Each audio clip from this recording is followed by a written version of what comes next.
No es que seamos tantos que no podamos hablar gritando, pero para que quede registro. Muchas gracias. Gracias a todos por estar aquí. Espero que empiecen a entrar todos los demás. Pues yo tengo la suerte, la fortuna de conocer el trabajo de Paula Mónaco Felipe, ese trabajo en específico, pero otros también, de tal manera que incluso me tomé la libertad y me dio mucho gusto que aceptara de invitarla a ser maestra en nuestro diplomado, que ya lleva 2 versiones de periodismo de investigación. Aquí lo que destaca más en su libro de Ayotzinapa, Horas Eternas, que está aquí a la mano, para que lo vean, para que si lo quieren adquirir, ahí va a estar. Este libro, además de ser un periodismo investigativo, tiene la gran característica de haber tomado los casos personales, las biografías, las historias individuales de los 43 muchachos desaparecidos. Eso es un plus que yo no he visto en ningún otro libro, incluyendo el mío. Yo tengo otro sobre Ayotzinapa, pero no aborda los casos personales, porque se dedica más bien a la búsqueda de los contextos del por qué pudo haber pasado lo que pasó aquel 26-27 de septiembre de 2014. Y por tanto, lo que hizo Paula es invaluable, porque es la visión de las familias que están afectadas, siguen afectadas. Ustedes saben que un caso de desaparición forzada es un caso que se prolonga en el tiempo, que nunca prescribe. Debe ser castigado en cualquier momento mientras no aparezca la víctima con vida o se sepa su destino final.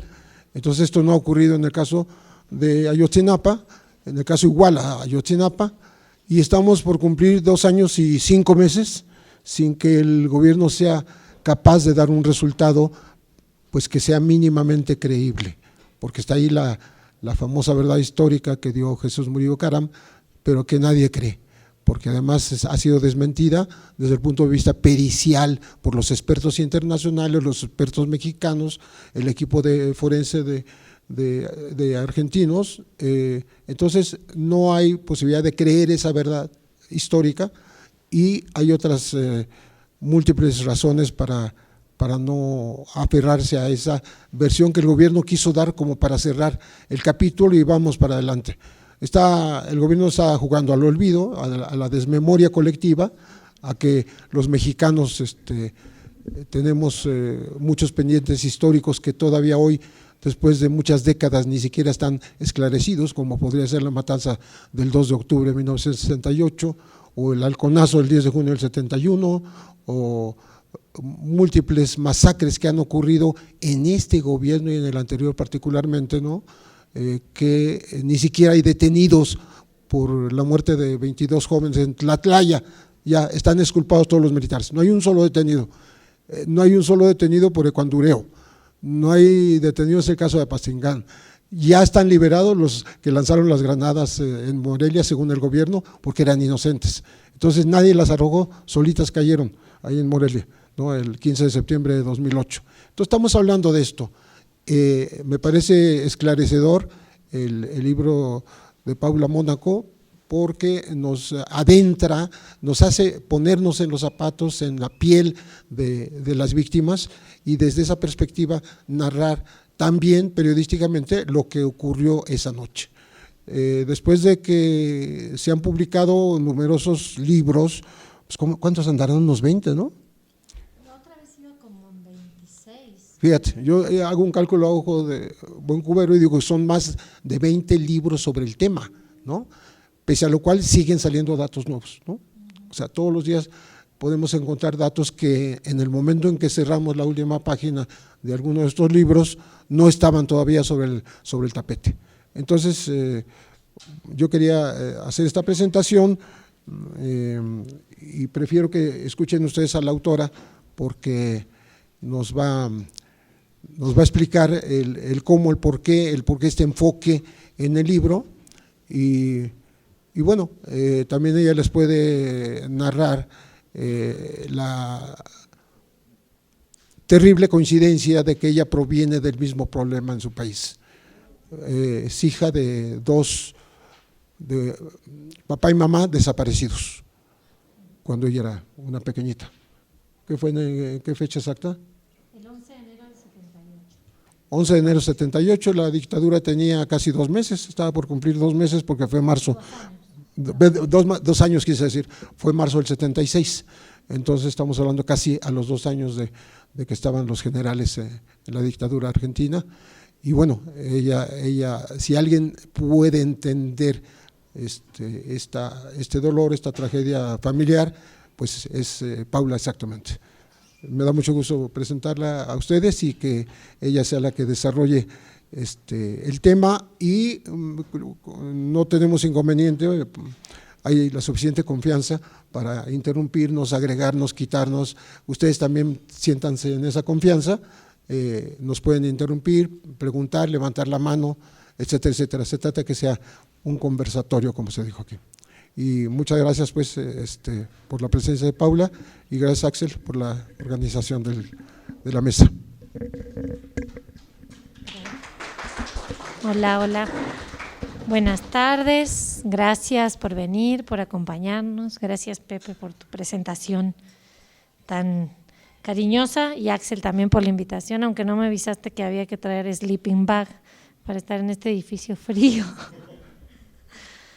Bueno, yo me llamo Paula Mónaco Felipe, soy periodista, nací en Argentina, pero vivo en México desde hace 13 años. Este libro, como dice Pepe, hay muchos libros sobre Ayotzinapa, lo cual me parece muy bueno, sobre todo cuando es un hecho que no está esclarecido por completo. Pero ¿cuál es la particularidad de ¿Qué quise hacer yo, qué quiero hacer yo con este libro? En el texto en sí, lo que quise es combinar como varias partes, porque sentía y siento que no hay una única forma de encarar este asunto. El primero fue hacer una reconstrucción minuto a minuto, detallada de lo que ocurrió, porque me di cuenta de que no lo teníamos claro muchos, y que es muy importante tratar de acercarnos a la verdad. Entonces esa reconstrucción es lo que pasó entre la tarde del 26 de septiembre de 2014 y la tarde del 27 de septiembre de 2015, narrado desde las voces de sobrevivientes, de 17 sobrevivientes, únicamente desde las voces de ellos. Integro también alguna información que fue saliendo en prensa como para completar el relato cuando ellos no tenían noción de algunas otras cosas, pero la intención es como dejar un testimonio de lo que pasó, que son hechos, cuando uno los empieza a leer a detalle, son realmente aberrantes, porque se puede ver no solo bueno, recuerdo la primera nota que leí sobre el tema, que fue en Excelsior, decía: balacera en Iguala deja 6 muertos. Y en muchas notas nos podemos ir así con balacera o enfrentamiento o ataque, y cuando empiezas a leer a detalle encuentras que de un lado tienes a la policía municipal con uniforme, con patrullas, con armas largas, disparando en contra de estudiantes alrededor de las 9 de la noche en una zona de la ciudad de Iguala, en una esquina, Juan N. Álvarez y Periférico, y al mismo tiempo, en simultáneo, en el otro extremo de la ciudad, Periférico, frente al Palacio de Justicia, tienes a policías federales haciendo lo mismo, y a policías municipales de Huitzuco y de Cocula también presentes, y agentes de inteligencia del 27 Batallón de Infantería haciendo lo mismo. Entonces creo yo que esa diferencia entre lo que se nombra como una balacera o un enfrentamiento y el ir a ver qué ocurrió en cada momento detalladamente nos permite entender. Cuando uno lee la historia completa que ocurrió esa noche, entiende mucho más, creo, que con lo que hemos sido leído fragmentariamente en la prensa. Yo también trabajo en prensa, tengo que hacer notas en friega, y son notas mucho más segmentadas la información y no tenemos como la posibilidad de acumular. Bueno, la primera parte de este libro es una reconstrucción detallada minuto a minuto desde las 5 de la tarde, en realidad del 26 de septiembre hasta alrededor de las 7 de la tarde del 27 de septiembre del 2014. La otra parte a la que refería Pepe tiene como 3 partes este libro. Una es la reconstrucción, otra es el corazón, que son 48 biografías, 43 desaparecidos, 3 asesinados y 2 heridos de gravedad que siguen recuperándose hasta el día de hoy o intentando recuperarse. Y son las biografías de esos muchachos, sus historias, quiénes son, qué han hecho, cómo ha sido su vida y qué planes a futuro tienen, narradas desde familiar, o sea, narradas con base en entrevistas a familiares, amigos y compañeros de escuela.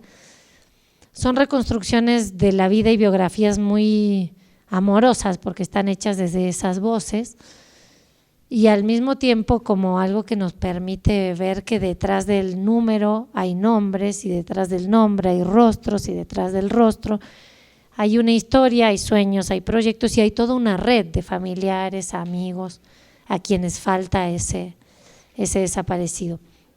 Esa parte está hecha en coautoría con Ana Valentina López de Sea y tiene muchas fotos que fuimos recolectando en una búsqueda justo con familiares y amigos para salir del retrato en blanco y negro que ya tiene también un dejo sórdido, de tristeza, como de frustración, cuando la foto de un desaparecido ya se transforma en una imagen en blanco y negro que somos capaces de reconocerla en distintos lugares, siento yo que caemos como en un pozo de tristeza, pero al mismo tiempo nos acostumbramos, ya es esa cara conocida de ahí. Bueno, nosotros buscamos otras fotos, la foto con el equipo de fútbol, la foto cuando nació la sobrina, la foto con la novia, la foto con los hijos, porque varios de los 48 muchachos tienen hijos que están creciendo sin ellos. Y en la tercera parte de este libro es una crónica de lo que ocurrió a partir de que los familiares se enteraron que sus hijos estaban desaparecidos, heridos, asesinados. Una crónica de todo el movimiento, digamos, de los familiares de Ayotzinapa y de los normalistas sobrevivientes de todo el primer año, del 26 de septiembre del 2014 al 26 de septiembre del 2015. Una crónica donde no solo vemos lo que ellos piensan, sienten, lo que hacen, sino también otras cosas.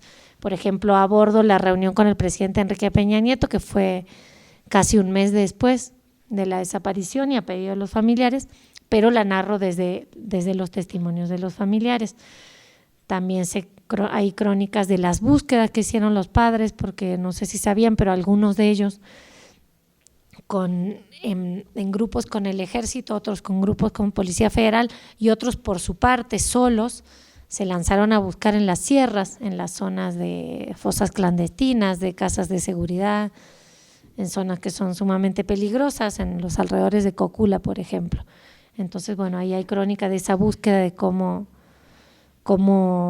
sienten que ya la vida de ellos no tiene sentido, sienten que poner en riesgo su vida no es un hecho de valentía, sino una respuesta mínima de lo que pueden hacer ante la ausencia de sus hijos.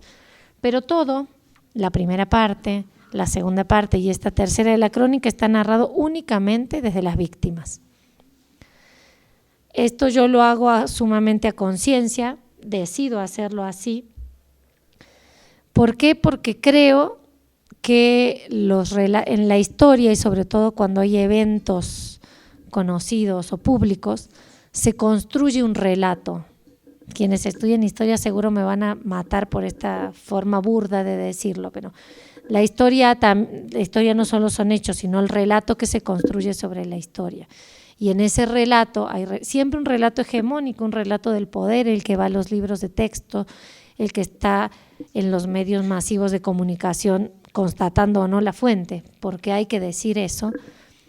Y hay otros pequeños relatos que no siempre tienen el mismo espacio. Entonces mi libro intenta aportar a esos otros relatos no oficiales, a los contrarrelatos oficiales que no circulan entre miles de personas, que no estarán en los libros de texto, pero que la apuesta es que se vayan difundiendo como en una red más chiquita, pero más sólida.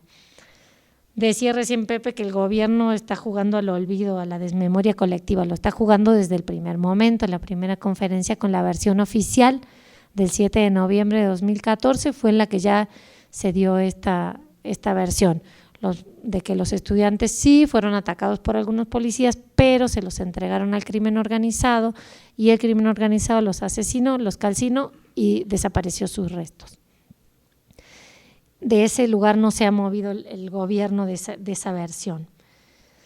Pero han pasado 29 meses y peritajes de expertos han desmoronado por completo esa versión y han pasado 29 meses y seguimos sin saber dónde están, quiénes son las personas que se lo llevaron, sin saber detalles sobre el destino final de los estudiantes, sin saber hasta qué lugar llega la cadena de mando de quienes estuvieron implicados en este caso. Entonces, siento yo que al contrario de lo que pareciera en el sentido común, de que pasa el tiempo y es más fácil olvidar, debería ser tenemos como un arma en la memoria que puede frenar el paso del tiempo. Y este libro apuesta a eso, a la concepción de la memoria como un territorio de disputa de sentido. La memoria como un espacio donde podemos pelear incluso con datos concretos, porque por ejemplo yo me baso en 100 entrevistas a familiares y víctimas y sobrevivientes, pero tengo datos constatados, tampoco es puro, digamos, puras palabras sueltas, no es solo como un relato retórico. Tenemos elementos suficientes para conjurar a ese olvido que el gobierno mexicano ha decidido. Y yo creo que tenemos que dejar de permitir que el olvido nos aplaste, porque la memoria puede ser un arma muy poderosa. Por ejemplo, ¿qué papel tiene la memoria en un país donde la impunidad es la ley? Tenemos a un gobierno que promueve el olvido y tenemos también un sistema que garantiza la impunidad absoluta. Pero también tenemos la herramienta del saber y del recordar. A lo mejor no podemos regresar con ese saber y recordar hoy a los estudiantes desaparecidos, pero sí, si estamos informados, podemos toparnos a lo mejor un día en la calle Ángel Aguirre y reconocerlo y saber que estamos frente a uno de los partícipes de esta situación. Y yéndonos a otros casos que no sea Ayotzinapa. En este momento el gobernador de Veracruz está prófugo, Javier Duarte, orillado sobre todo por investigaciones periodísticas que revelaron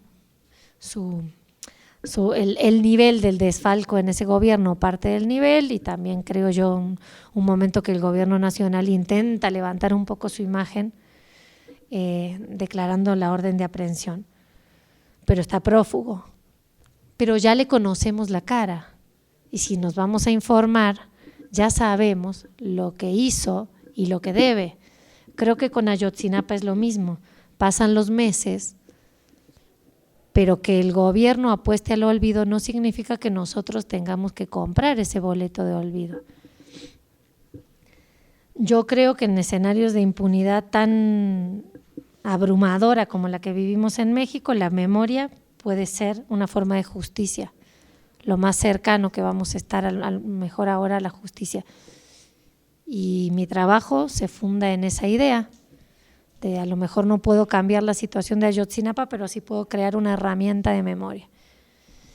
Y también crea una herramienta que nos permite estar hoy acá, sentados platicando de esto otra vez. Y para no hacerlo muy largo, creo que tendríamos que más bien platicar, dialogar. ¿Cómo lo ven ustedes? ¿Qué pasó en Iguala? ¿Qué pasa con ese tema?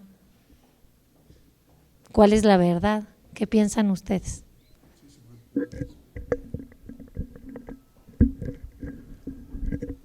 Bueno, yo me adelanto a tomar el micrófono porque me surgieron varias informaciones que es imposible expresar en un momento dado, y por eso hay que tener el libro, hay que adquirirlo.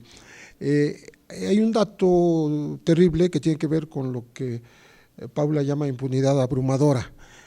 Los expertos del GIEI, del Grupo Internacional de Expertos Independientes, en sus conclusiones afirman que hay más o menos 70 personas torturadas de una manera sistemática, es decir, les aplicaron la misma tortura, son las mismas huellas que pueden salir si se les aplicara el protocolo de Estambul, cosa que no ha ocurrido, ¿no? Y estamos hablando, claro, perdóname, entre hay 120 detenidos y 70 de ellos, o sea, mucho más de la mitad, están torturados, y esos son policías, son presuntos delincuentes, son algunos elementos de la criminalidad organizada, ¿no? Pero lo importante es señalar esto porque si hay tortura, hay el intento de encubrir, el intento de desviar. O sea, las investigaciones, para cualquiera que haya tenido la oportunidad periodísticamente de leer actas ministeriales, como es mi caso, yo he leído actas ministeriales hace medio siglo, ¿no? Yo tuve acceso a unas 6, 7,000 páginas y se nota el intento de desvío de la investigación. Bueno, yo afirmo incluso que muchos de los policías que están presos, si tienen una buena defensa, van a salir libres, porque son inocentes. En cambio, ¿quiénes entonces son los culpables? Tú capturas inocentes como si fueran culpables porque estás protegiendo a los verdaderos autores, ¿no? La misma versión oficial, la famosa verdad histórica, está documentado que fue hecha bajo tortura. Las declaraciones de, para decirlo rapidísimo, el Chereje, el Pato y el Yona, porque son los apodos, ¿no? Está confirmado que los tres fueron torturados duramente, de tal manera que cuando hablaron pues ya estaban con un papel que se les pone, que se les exige que se aprendan de memoria o que lo lean en el momento, porque hacen un video en donde solo están tomando al declarante y no están tomando las hojas que les están mostrando por acá. Eso ocurre en muchísimos casos en México. Está el tema de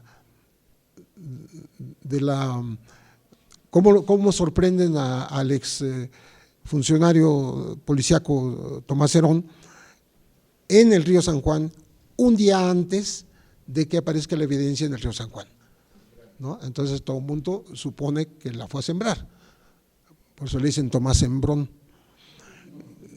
Y eso no ha pasado nada, él sigue impune. Todavía en este más reciente número de la revista Proceso hablan de eso, o sea, como no le pasó nada, más bien se cayó para arriba, como dicen en México. Le dieron un nombramiento más alto. En fin, yo quería hacer esos apuntes y por supuesto está el tema de la no comprobación bajo ninguna observación internacional o nacional de algún incendio, de alguna cremación colectiva de cuerpos en el basurero de Cocula. Es decir, fue un gran invento porque no pudo haber ocurrido y está demostrado por todos los grupos que ustedes quieran, ¿sí? Bueno, perdón, ahora sí, si Axel, ¿tú gustas dar la palabra o desde acá la damos?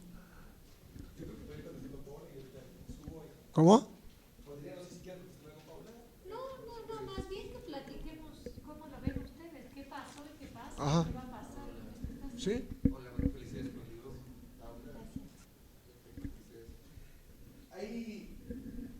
Yo tengo una duda siempre latente con el tema de Ayotzinapa, y es que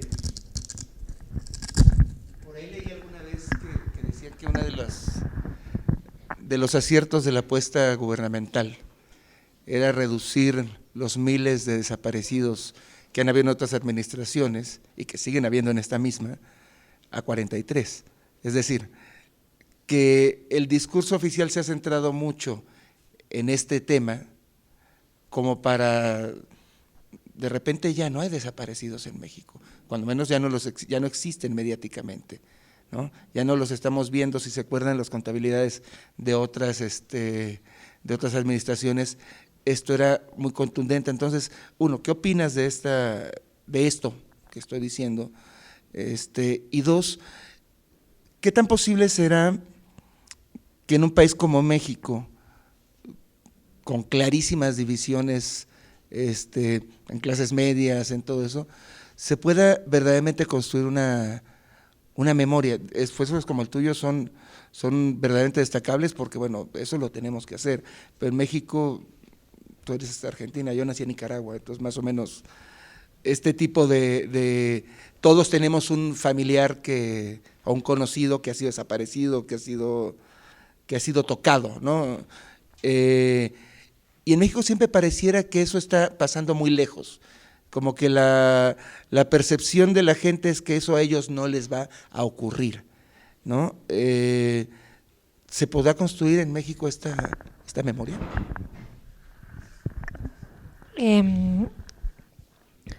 Yo no sé si el gobierno quiso poner a Ayotzinapa como para distraer, digamos, enfocar en Ayotzinapa para distraer del otro, más bien le cayó el caso Ayotzinapa y tuvo que resolver y tuvo una muy buena estrategia mediática, sobre todo hacia el exterior y con las conferencias y con un presupuesto muy grande del Servicio Exterior Mexicano y gente operando en distintas embajadas cada vez que había una protesta y así, para tratar de dar una idea de que ya estaba resuelto. Si hoy uno pregunta a personas fuera de México e incluso dentro de México, lo más probable es que te dicen, el caso Ayotzinapa, los muchachos que fueron desaparecidos por el narco y que los mataron y ya los desaparecieron. O sea, una, no fue el Estado, dos, el caso está cerrado. Cuando la realidad sabemos es muy diferente. Quienes los quienes los secuestran y desaparecen son agentes públicos. En una esquina, policía municipal de la ciudad de Iguala. En otra esquina, policía federal, policía municipal de Iguala, de Cocula y de Huitzuco, y participan en todo el operativo durante la madrugada, que no tenemos la certeza si ahí desapareció alguno, porque del segundo camión no sabemos exactamente quiénes iban. Participan también policía ministerial, participa también Protección Civil y el 27 Batallón de Infantería. Entonces, todos esos agentes del Estado son quienes suben a patrulleros oficiales del Estado a los muchachos y después desaparecen. Entonces, quien efectivamente los desaparece son ellos. Eso no está en discusión, aunque todo el tiempo nos están diciendo otra cosa para que se nos quede.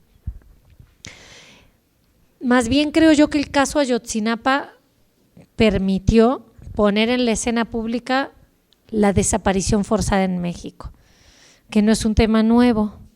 El primer caso registrado de desaparición forzada, que lo documentó Pepe en su trabajo periodístico en 1969 en el estado de Guerrero, también Epifanio Avilés, profesor.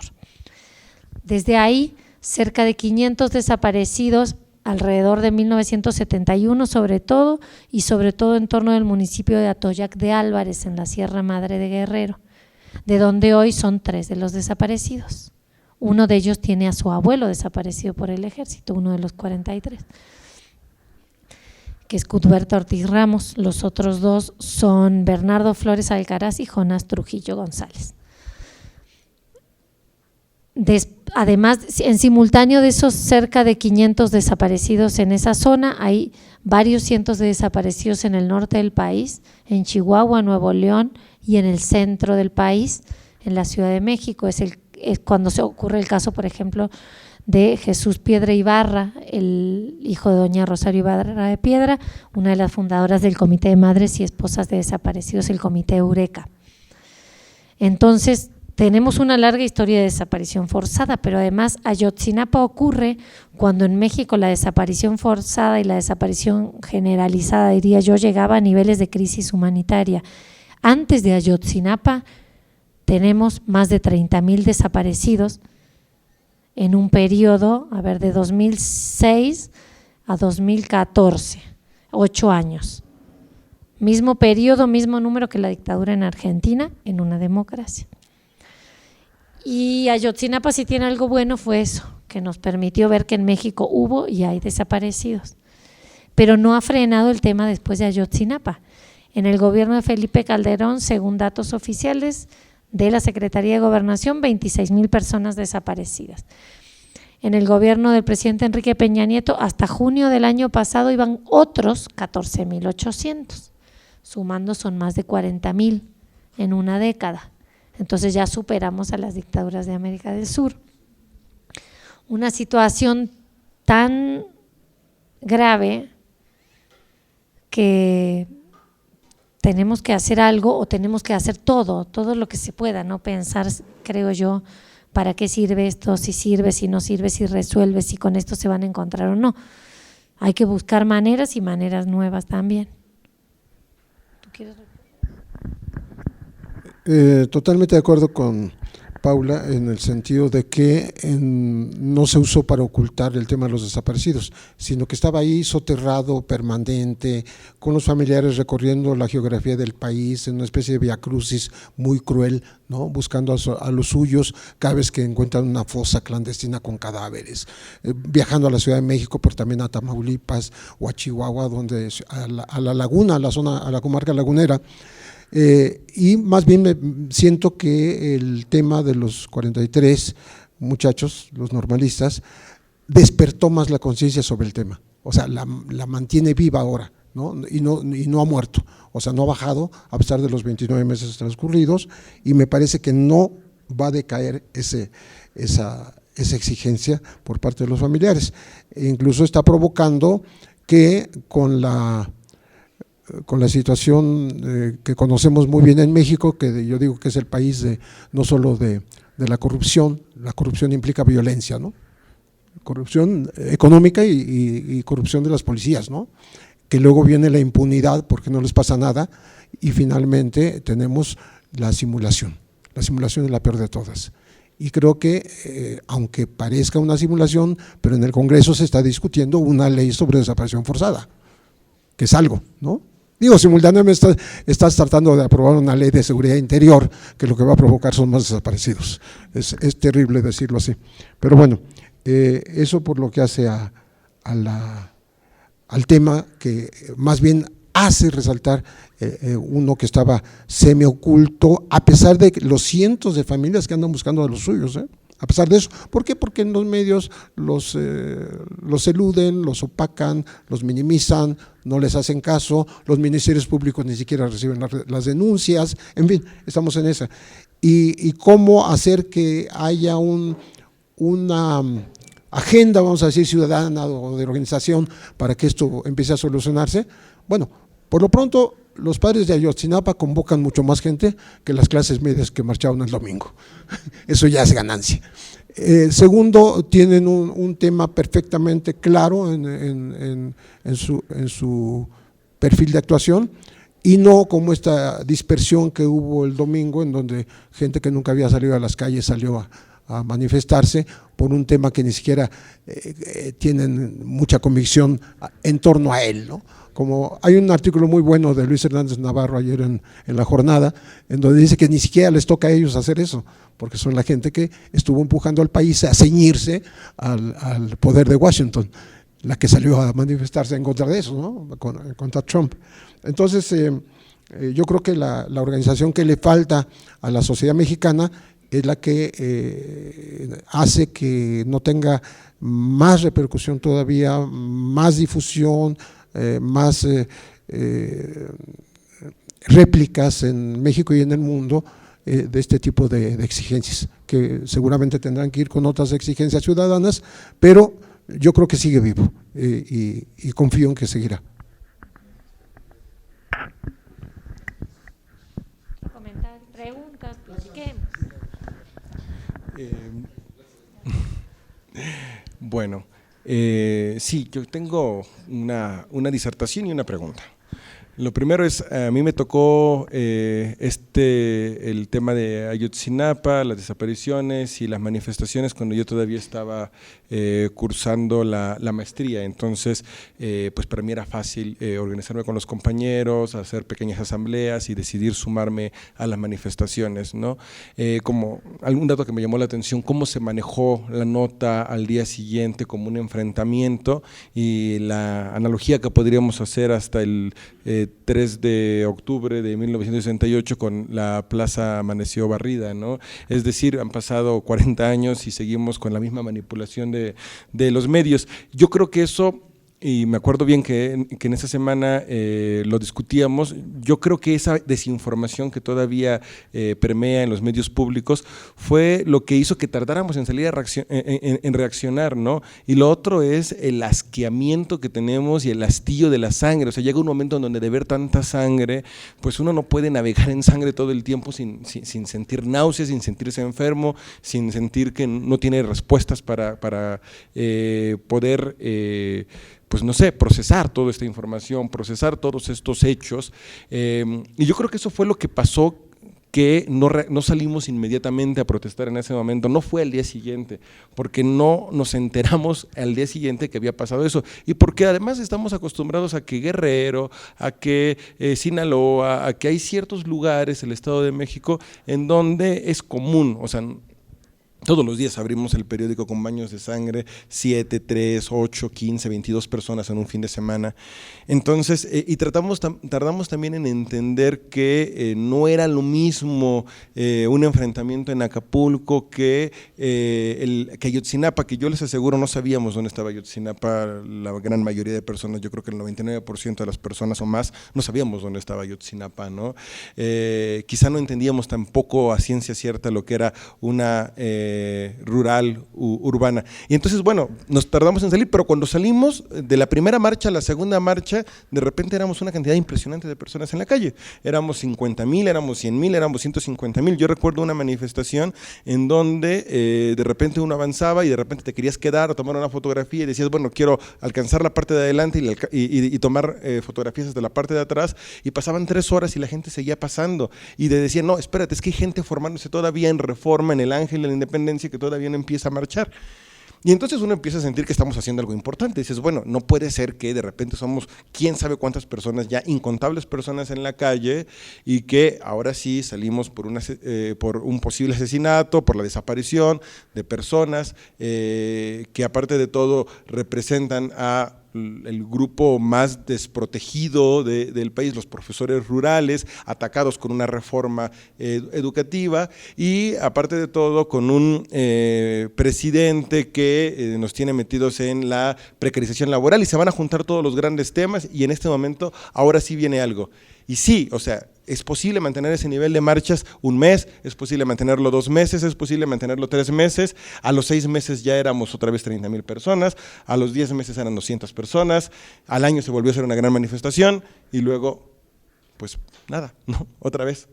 Y la apuesta al desgaste, ¿no? Y en una de esas manifestaciones nos preguntábamos, las personas con las que íbamos, ¿y cómo le vamos a pedir justicia? O sea, porque el grito de justicia y fue el Estado, o sea, ¿cómo le podemos pedir justicia al mismo Estado que es por lo menos el cómplice, si no es que directamente el ejecutor? Porque yo cada vez tengo más sospechas que la reforma educativa puede estar ligada a por lo menos permitir que le pegaran a los estudiantes, ¿no? Como una forma de desacreditación, como una forma de vincularlos con el narcotráfico, porque recordamos que esa fue la versión oficial al principio, un enfrentamiento entre 2 grupos, y decían que había estudiantes de los rojos infiltrados en la rural, y luego inclusive con esto, ¿no? Es que había un infiltrado del ejército, y uno de los desaparecidos era un infiltrado del ejército, no sé si recuerdan ese dato que apareció después del tiempo, ¿no?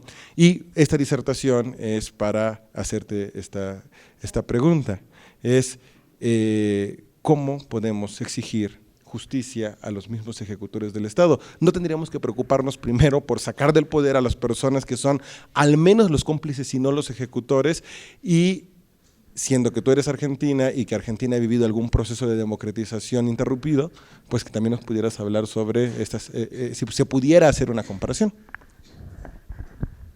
Lo que no pensé al hacer este libro es que cada vez que lo presento me preguntan qué hacer. Yo les quiero preguntar a ustedes qué hacer. Yo ya hice un libro y sigo, pero es muy difícil.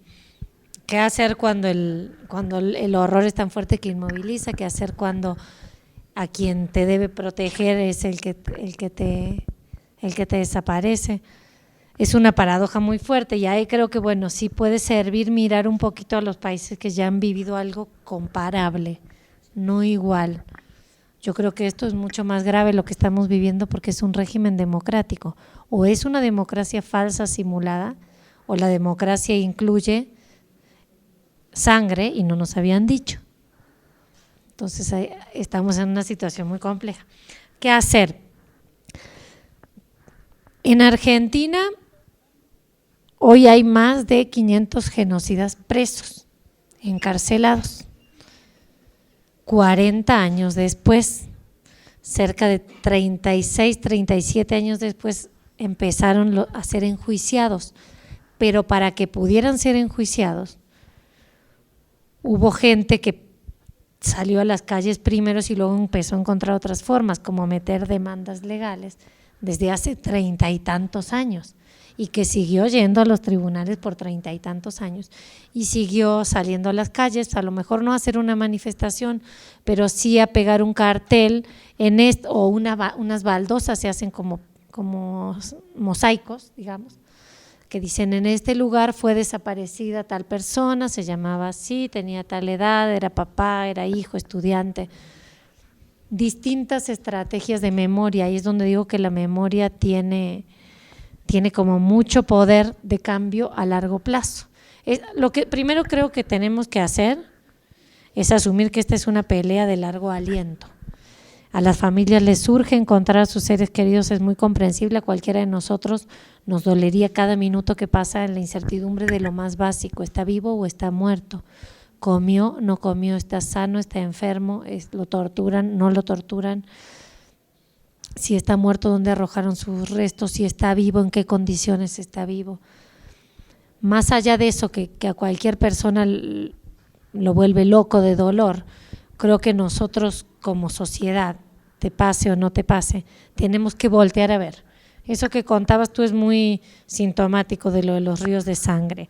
En el gobierno de Felipe Calderón teníamos una exhibición de la violencia muy fuerte, ¿no? Los decapitados, colgados, encobijados, torsos.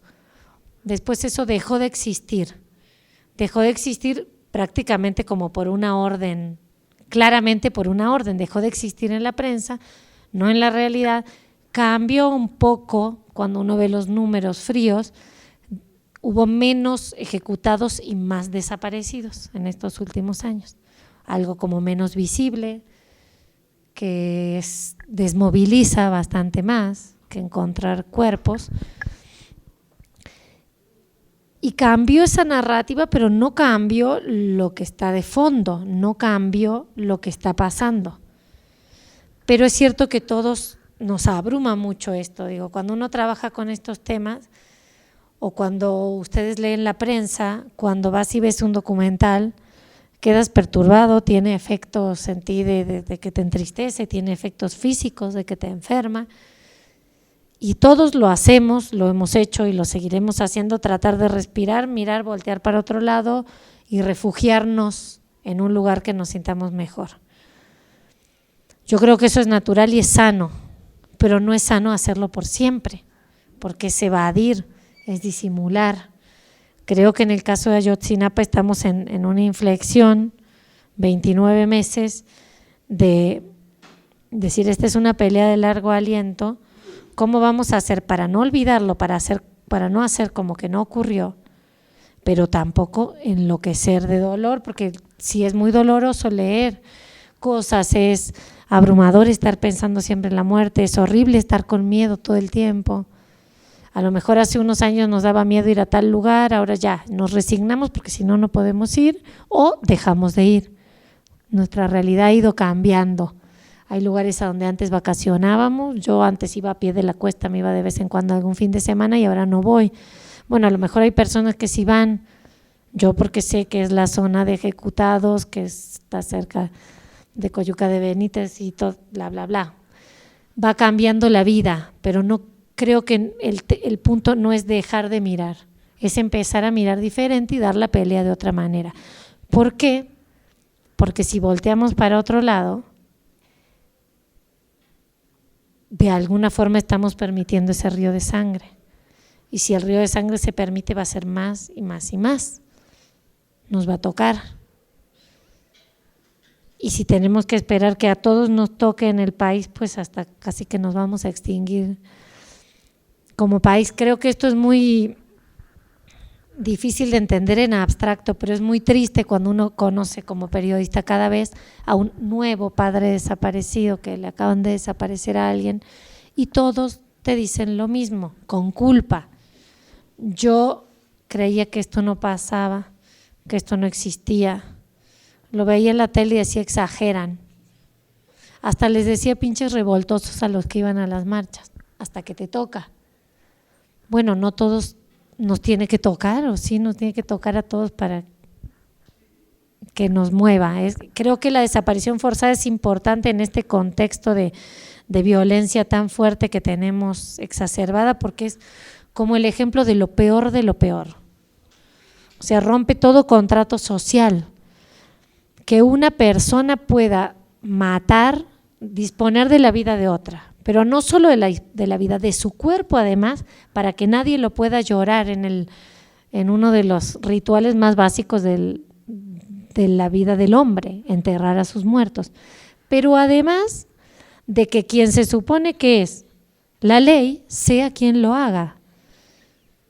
Por eso creo que es tan importante voltear a ver a Ayotzinapa y a las otras desapariciones. ¿Qué es la desaparición forzada? Permitir que nuestro mundo se transforme en la ley de la selva disfrazada de civilidad y que seamos completamente inhumanos e indolentes a lo que le pasa al otro porque le pasa al otro. A largo plazo la pelea sirve, no sé.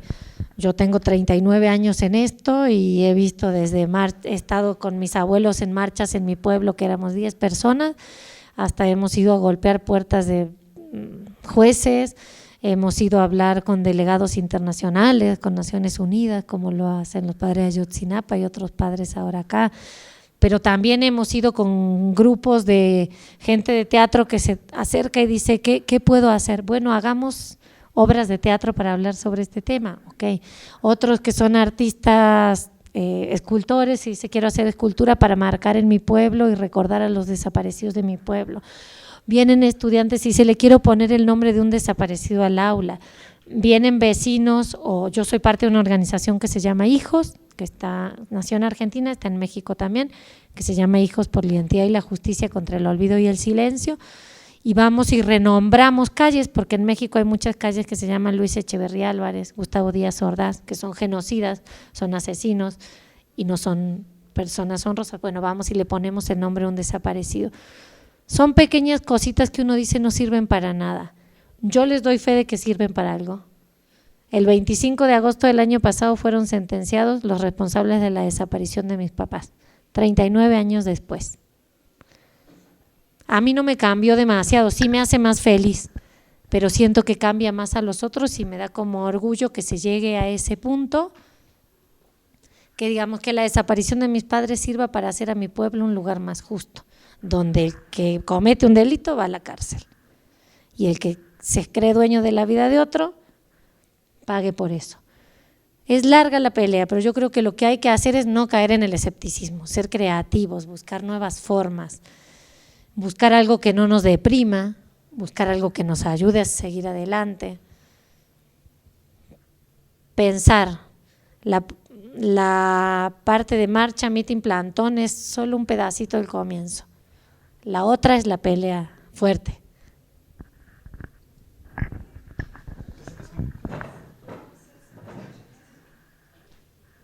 Es por la grabación.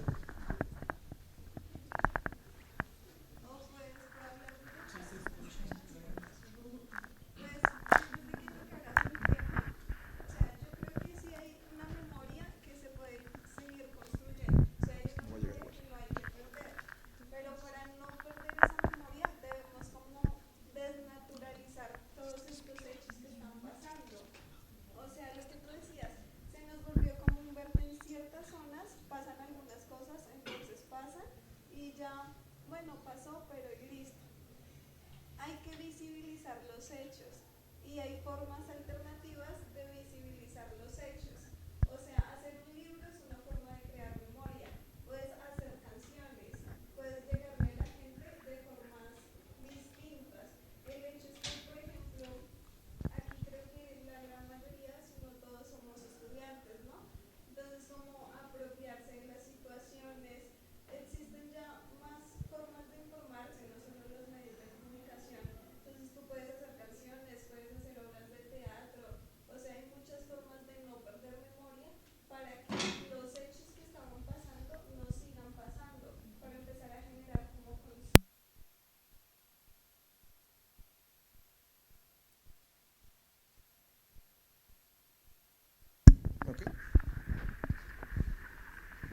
Si no se me va a olvidar. No, tiene toda la razón nuestra visitante colombiana.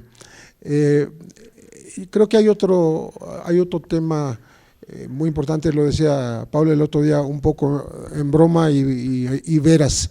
Aquí estamos hablando, pues desgraciadamente, de cosas muy terribles que ocurren, pero no queremos ser los periodistas, como dijiste, del pesimismo informado o documentado, ¿no? Entonces yo quisiera nada más aportar en la semillita de las cosas que sí se han logrado. Así, por ejemplo, el Comité Eureka tiene documentados 149 casos de desaparecidos que encontró y que salvó y que vivieron después y que fueron a rendir testimonio a Naciones Unidas. Desgraciadamente no hay un correlato que sería una especie de comisión de la verdad o comisión investigadora en México como lo ha habido en Argentina, no se ha hecho este trabajo en México, o sea, estamos muy atrasados a ese respecto. Pero, por ejemplo, se me ocurre que esto ocurrió apenas hace unos meses, un abogado que es Leonel Rivero ganó el tema de las autodefensas de Aquila en Michoacán, alegando una cosa que se llama el estado de necesidad, que él supo interpretar de la Constitución como la Constitución establece derechos fundamentales para el pueblo y al no estar cubiertos, por ejemplo, en el caso de la seguridad, el pueblo tiene derecho a levantarse y tomar las armas. Y ganó, o sea, hay un precedente, hay una especie de jurisprudencia ahí, vamos a decirlo de esta manera. Está el caso de, bueno, se pueden poner muchísimos de organizaciones que hoy mismo están pidiendo que se ciudadanice, se haga por consenso el nombramiento de quien dirija el Centro de Atención a Víctimas. ¿Por qué? Porque piensan que siendo una institución de avanzada es una institución que sirve a la simulación.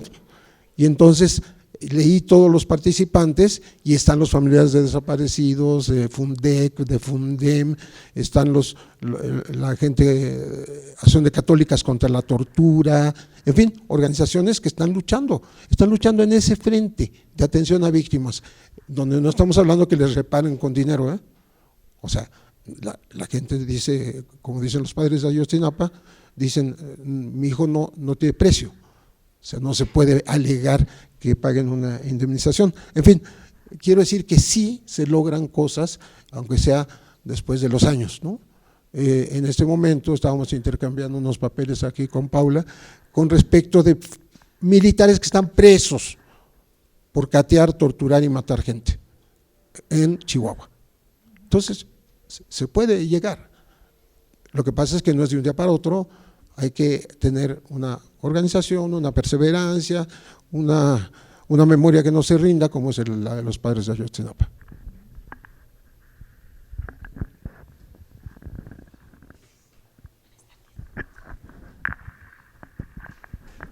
Hola, buenas tardes.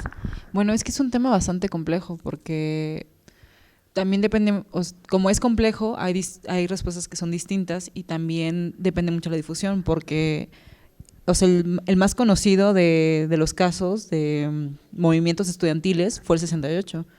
Sin embargo, pasó uno antes en Morelia, Michoacán, si no mal recuerdo, y fue en 1966, del 2 al 4 de octubre. Entonces, también en las periferias, por así decirlo, hablando de la República, siempre se intenta acallar más eso, pero pues el 68 fue algo que no se pudo callar tan fácilmente. Y también, pues yo creo que el arte sí sirve, es como un punto personal, ¿no? Hay personas que van a decir que no. Hay un cineasta que hizo El violín en 2005 que no plantea como una revuelta específica, pero que es algo que lo puedes relacionar con muchos casos en México, de que pasan en pueblos o de que pasan en campos, de que el militar está de acuerdo con el narco, o el narco con el político, y etcétera. Pero también la reconstrucción de la memoria también es muy difícil. Por ejemplo, lo que estaban diciendo, no solamente es en los desaparecidos que hay una apatía, siempre lo va a haber en muchos casos, hasta que no le pasa a algunas personas, no tienden a tener como este vínculo estrecho con la otra persona que le pasa, hasta que no llega a una situación similar. Lamentablemente es así. Y no sé, o sea, me parece como vago decirle revoltosos o demás hasta que pasa alguna cosa, pero son las mismas respuestas que van a siempre a variar de acuerdo a las situaciones que, bueno, tanto personales como en colectivo en una situación. Y por ejemplo, el Ayotzinapa fue por su difusión, de que fue algo que se conoció internacionalmente. Si no, ¿qué hubiera pasado? Hubiera sido otra matanza en Iguala, en Iguala, que no se hubiera conocido, ¿o cómo? Creo que la difusión también es importante, pero también la conciencia política que lamentablemente estos casos nos van ofreciendo.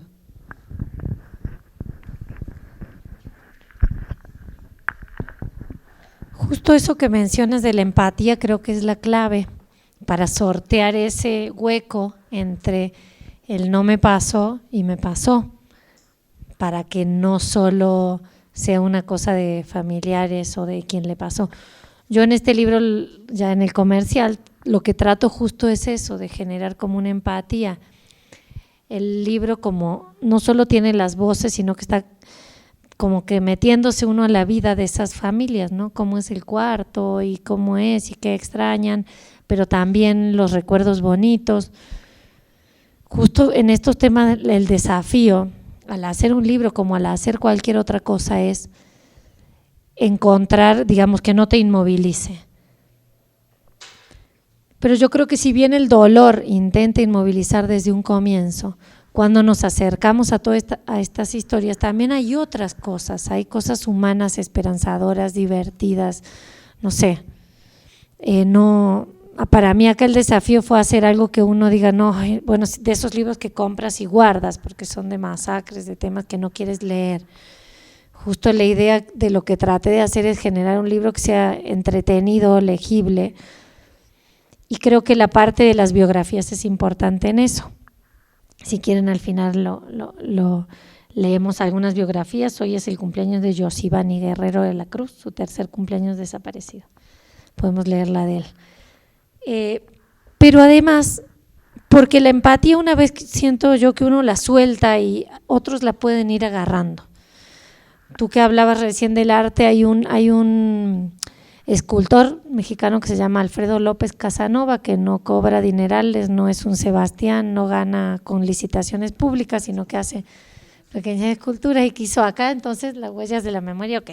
Y a él se le ocurrió eso para los que no lo conocen, él vio en la Marcha de las Madres del 10 de mayo, que se ha transformado en una fecha de dolor tremenda ahora el 10 de mayo para muchas familias en México, vio eso que decía Pepe, el caminar de Tamaulipas a México cada mes, a la CIEDO, CEIDO, o como le vayan cambiando el nombre para ver si hay algún avance en el expediente, el caminar a Tijuana cuando avisan que encuentran fosas del pozolero a ver si hay restos de su hijo, el caminar a Veracruz porque le dijeron que ahí hay lugares donde los tratantes tienen. Él dijo, hay que ver no solo al desaparecido, sino a la familia que lo está buscando, que está caminando. Y se le ocurrió pedirles a los familiares de desaparecidos sus zapatos, un par de zapatos muy gastados en estos años, y que escribieran algo y los intervino. Entonces hizo la suela, tiene un mensaje. Entonces el zapato se transforma en la muestra de la búsqueda y la muestra de que no solo falta el que falta, le falta esa otra gente, pero también se transforma en un sello que va marcando que falta esa persona y que la buscan. Y un sello que llegó a esta universidad y a lo mejor le generó alguna empatía a alguien con la exposición, y que desde esta semana está en Alemania y empieza una gira por Europa por 3 meses la exposición, y va a servir para ir a mostrar en otros países lo que está pasando acá. Entonces ahí es cuando la empatía sirve y el arte sirve, ¿no? También desde Trujillo, los que van a buscar cosas comunes para buscar Uh-huh. cosas parecidas que a veces no son suyos, pero sí, estaba en el Museo de Memoria Histórica, la de Huellas de Memoria. Ahí empezó. Diana Diegues nos ha hablado bastante de otras exposiciones o personas que hacen intervenciones, performance, happenings y demás para crear como una conciencia sobre todo eso de los desaparecidos o los muertos que el gobierno crea. Pues sí, no es que no hace falta ser el familiar y no hace falta solo ir a marcha, se pueden hacer un montón de otras cosas para que no nos acostumbremos, para que pensemos que esto no es normal. Pero además no tiene por qué ser triste, no tiene por qué ser completamente triste, no tiene por qué ser inmovilizador ni solemne. Es, por ejemplo, en lo de los zapatos es muy bonito ver la diversidad, porque cada zapato es una zona del país, es una edad, y si bien es abrumador, también es ver zapatos de jóvenes, de niños que buscan, de otros viejitos que siguen buscando. En ese sentido creo yo que hay que apostar a buscar estrategias novedosas, como lo es la de Huellas de la Memoria.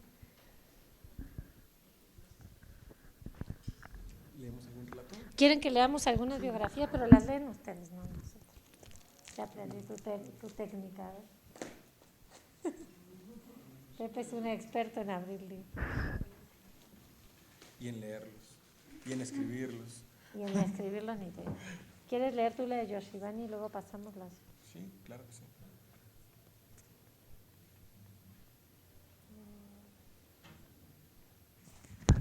Ah, es JH.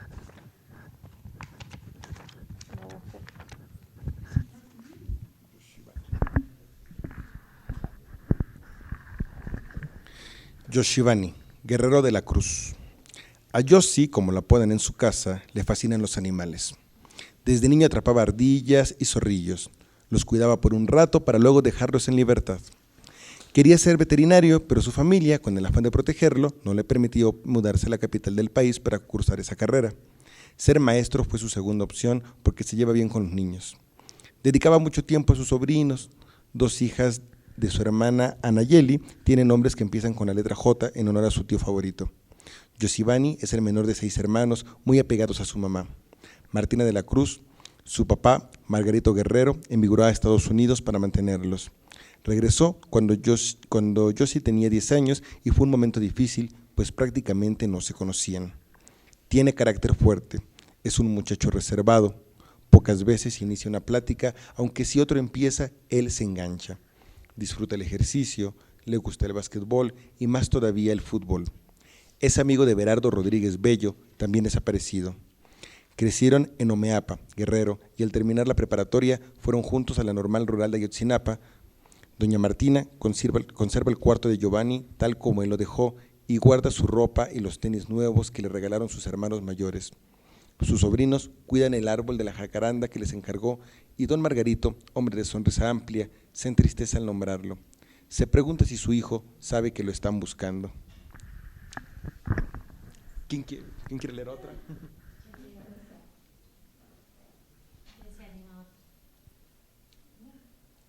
Yo voy a comprometer a Emiliano, que también es periodista, que llegó derrapando después de hacer unas entrevistas para un trabajo periodístico que está haciendo, que también está dándonos un curso acá sobre periodismo y que también es hijo de desaparecido. Entonces, bueno.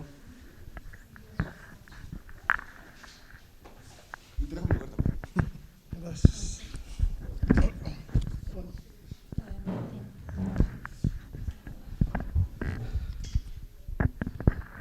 Hola, buenas tardes. Martín Getsemani Sánchez García. Es feliz cuando juega fútbol, aunque también se enoja mucho si pierde un partido porque es apasionado. Cuenta su mamá, Joaquina García. Empezó a participar en ese deporte, empezó a practicar ese deporte cuando tenía 5 años. Al principio fue delantero y luego cambió a la posición de defensa. Jugó en varios equipos, entre ellos Avispones de Chilpancingo. Sus hermanas y su madre lo acompañaban a la cancha en fines de semana. Llevaban matracas para alentarlo. A Martín también le gusta ver partidos por televisión y sigue a los Pumas de la UNAM. Es coqueto a la hora de vestir, enamoradizo. Seguido andaba noviando. Le gustaba salir de fiesta y rodearse de amigos, a los que les llevaba a comer a su casa. Martín es el 7º de 8 hermanos. Nació el 11 de noviembre de 1994, pero lo registraron con la fecha del 10 de agosto para que empezara la escuela 3 meses antes, pues es inquieto y travieso. En los festivales infantiles se disfrazaba de diablito y su madrina bromeaba. Cada quien elige personajes según su personalidad. Platicador desde niño entablaba diálogo con quien se topara, aunque fuera un desconocido. Rebelde durante la adolescencia, no acataba las instrucciones de sus padres. Es tremendo, cuenta doña Joaquina.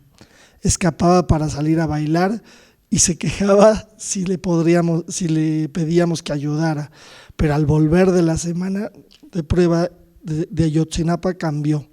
Limpiaba la casa, iba por las tortillas. En la casa de los Sánchez García, Martín ponía música a todo volumen.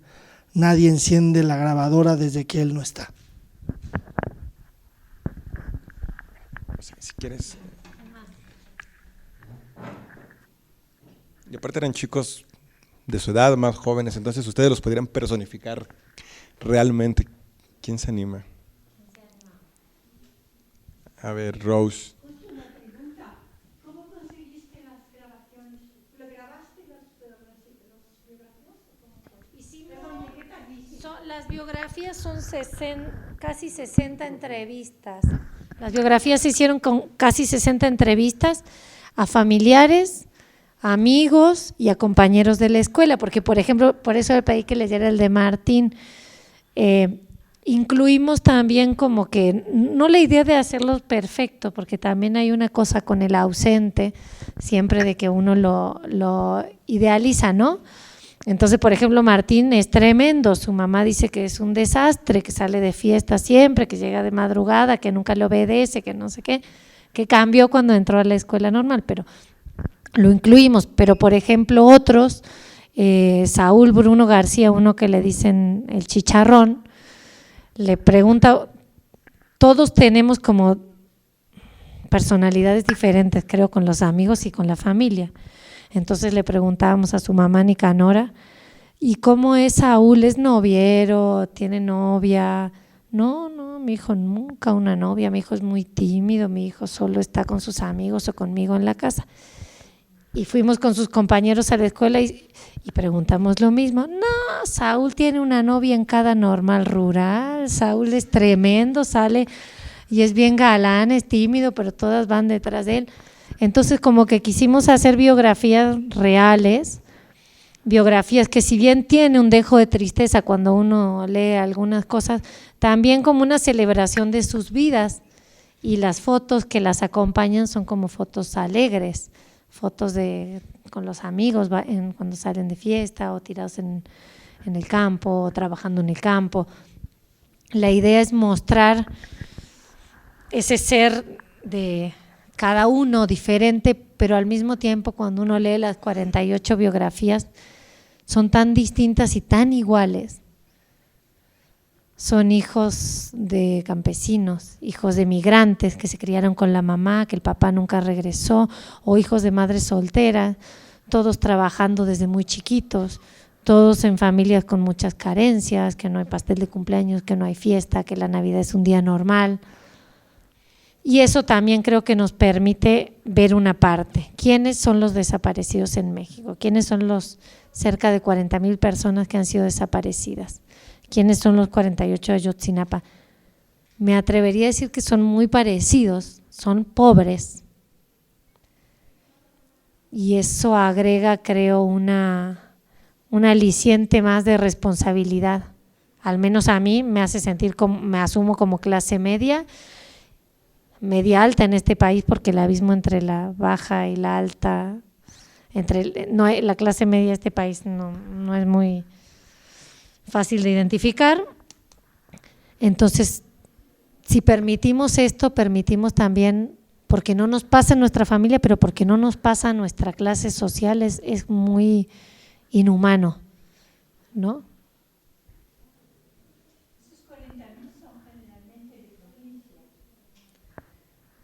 Hay provincias que son las que tienen mayores índices. La mayoría son del norte. Los estados más golpeados han sido Coahuila, Tamaulipas, Nuevo León, Veracruz, Michoacán, Guerrero y Estado de México. Aquí, digamos, aquí mero. Ahora, desde el punto de vista práctico, tú manejaste la combinación, fusión entre lo que dicen de bueno del chico y lo que dicen de malo. ¿Tú o alguien manejó el texto con su interpretación o bien pones las grabaciones tal cual? No, hay una redacción. Hay una redacción de las biografías, es un trabajo conjunto con una compañera que se llama Ana Valentina López de Sea. Sí, un relato, a construir un relato, como se construyen todos los relatos, con muchas voces, incluso aunque nos digan que hay una única verdad en el caso de Ayotzinapa, hay muchas. ¿Quién más lee? Pepe. Más que leer, no estaba pensando en eso, estaba pensando en completar la respuesta. Hay un libro que es eso que tú preguntabas, el de John Gibler. Sí. Nomás le pone el micrófono a la gente. Es un relato de historia oral. Y es una historia oral y lo deja tal cual, ¿no? No mete opinión. En el caso de Paula es exactamente lo contrario, ella lo explicó de alguna manera, que ella escogió hacerlo de la manera que lo hizo, es decir, tomando partido, ¿no? A favor de las víctimas, ¿no? En favor de los familiares y de los muchachos. Entonces creo que ese es el valor que tiene. ¿Quieres que lea lo de Julio César? Mírame deliberadamente, y qué bueno que lo hizo así. Julio César Mondragón Fontes, como ustedes saben, y se los dice el nombre, es el joven que fue desollado, cuyo rostro fue retirado en esa noche. Y aunque el gobierno alegue que fue la fauna nociva del lugar y los roedores y los perros, bueno, hay peritajes que están publicados en donde aparece un corte quirúrgico, ¿sí? Julio César Mondragón Fontes, cuando Julio César supo que iba a ser papá, decidió sacrificarlo todo. Entonces, organizado y feliz, abandonó su rutina para tomar el camino más difícil, con la vista puesta en el futuro de su hija. Vivía en la Ciudad de México junto a su pareja, Marisa Mendoza Caguanzi. Él trabajaba en la central de autobuses Observatorio. Ella era maestra de primaria. Por las tardes se encontraban en el pequeño departamento que rentaban. Paseaban, hacían planes, y cada vez que veían a una pareja de ancianos, Julio decía: algún día tú y yo vamos a estar así. Eran felices, se sentían plenos, y al confirmarse el embarazo de Marisa, trazaron un nuevo camino. Julio se replanteó su vida y encontró fuerzas para no renunciar al sueño de ser maestro, que ya había abandonado después de varios intentos frustrados por estudiar esa carrera. Se inscribió en Ayotzinapa, pasó exámenes y se mudó al internado, donde estaría 4 años lejos de su familia. Fue un sacrificio consciente. Consiguió permiso para asistir al parto y vio nacer a Melissa Sayuri el 30 de julio de 2014. 59 días después fue asesinado durante los ataques en contra de estudiantes normalistas en Iguala, Guerrero. La madrugada del 27 de septiembre de 2014 lo torturaron, le arrancaron rostro y ojos y le quitaron la vida. Julio nació en San Miguel Tecomatlán, Estado de México. Allí lo educó su madre, Afrodita Mondragón.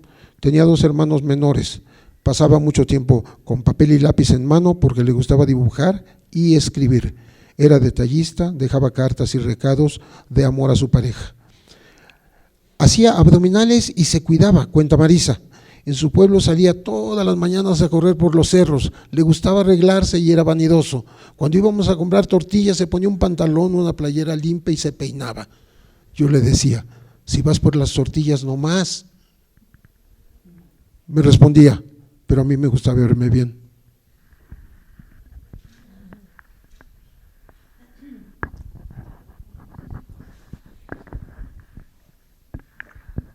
Me ha parecido una labor extremadamente valiosa, la escritura del libro y la lectura en voz alta en este momento, de algo que nos ayuda a pasar, como decías, de los rostros en blanco y negro, de esta gráfica tan reconocida ya de los desaparecidos, a estos relatos con colores, con olores, con sensaciones que podemos percibir y con las cuales nos podemos identificar. Esa es también la labor del arte, en este caso la literatura. Esa es también la labor de las personas que podemos intervenir con nuestro trabajo y bueno, pues ante la pregunta que yo mismo formulé y que tuvo ecos, pues yo creo que esa es una de las respuestas, ¿no? Tenemos un documental de Ayotzinapa que estaba programado a las 2:30, pero como estamos un poquito retrasados en el programa, pues yo creo que lo pondremos al finalizar esta actividad, nos enganchamos con el documental, los invitamos por favor a que se queden y a que lo observan para poder continuar con estas jornadas de Ayotzinapa, pero no quisiera que, unas palabras de cierre para terminar este evento.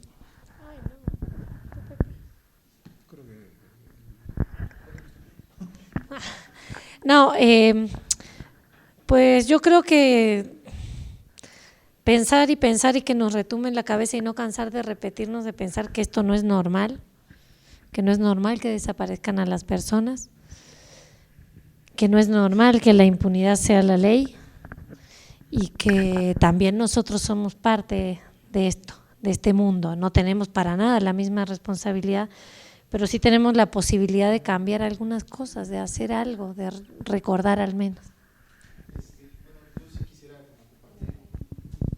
Es un evento importante y pensando ahorita en lo que planteaba la chica que está aquí del arte, pues también ya lo comentó Axel, el arte en los libros es importante, está ya plasmado ahí, se puede leer las veces que sea necesario, esperemos que no sean tantas, y en el documental, pero sobre todo el que estemos aquí creo que es una forma de hacer algo, de no echar al olvido las cosas.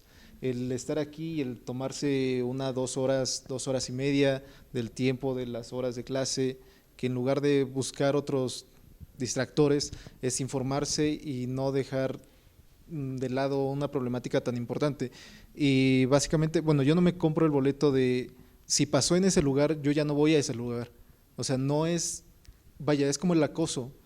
Es como en algún momento comentaba o platicaba con unos compañeros, amigos chilenos, y decían, es que si la chica ya le están diciendo cosas en esa calle, que no pase por esa calle. No se trata de no pasar por esa calle, no se trata de que todos nos vayamos de México, sino de qué es lo que estamos haciendo para que no vuelva a suceder una cosa como esta. Creo que es importante sí no echar al olvido este acontecimiento que, como dices tú, abrió como pues una coladera en donde no habían sido 43, sino eran 26,000 personas desaparecidas, 40 y tantas mil personas desaparecidas. Entonces no vayas a ese lugar, haz visible ese lugar, ve a ese lugar y que no vuelva a pasar algo como es lo que pasó, ¿no? Y creo que en el documental está pues bastante bien explicado, son 26 cortos que Amnistía Internacional se dedicó a conjuntar y hacer un documental completo en el que dice, bueno, esto retrata como el dolor de los padres y el coraje o el enojo de todo un pueblo mexicano y de todo el mundo, porque todo el mundo ya está viendo lo que está pasando. Creo que el arte y el tiempo y la participación de todos los que están aquí pues forma un granito, pero sí es importante, ¿no? Aunque yo no formo parte del curso ni de nada, estupendo que nos hayan convocado a esto. Porque yo tengo una muy pequeñita grano de sal que poner. Me parece que lo que está pasando desde un siglo y medio es que hemos banalizado la muerte. Oímos que muere gente, que tal, que cual, todos los días que desaparecen chicos, y parece que es parte de nuestra cultura, que es parte de nuestra mente y es banal la muerte. Ahora, esta pregunta que yo haría en general, si es que puede ser una aportación, y la vida y la muerte son banales. Gracias por la invitación, Axel, gracias, Pepe, gracias por venir ustedes. También les recomiendo que vean esto de Amnistía, porque son 26 cortos, es súper llevadero y también es mostrar la iniciativa de un montón de chavos como ustedes, que cada quien hizo su cortito, hicieron una convocatoria y cada quien respondió. Yo ya he presentado este documental, las primeras exhibiciones con Marcela Turati. Y es muy interesante ese ejercicio, ¿no? Cada quien puede hacer algo, sumar su voz de a poquito, pero además gracias por venir a la película y a esto, por estar, por seguir viniendo, como decías, porque eso muestra una cosa que dice uno de los cortos muy bonitos, que el corazón no se nos hace de piedra. Pues sigamos, como podamos, pero sigamos.